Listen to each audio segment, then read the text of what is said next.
Assalomu alaykum va rahmatulloh. Mana xudo xohlasa 47 metrga 13 metrli navesimiz qo'yish jarayonidamiz.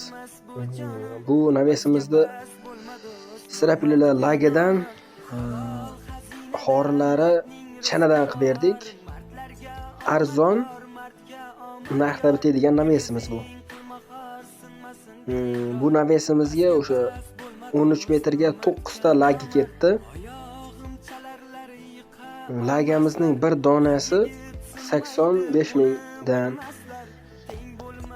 Keyin bitta akamizning o'zida qolgan bir temirlar narsalari bor ekan. Lagalar o'rniga ichiga shunday nimalardan qo'yib berdik. Narxini yanada arzonlashtirish holatida. Ustiga shifr bo'ladi, xudo xohlasa.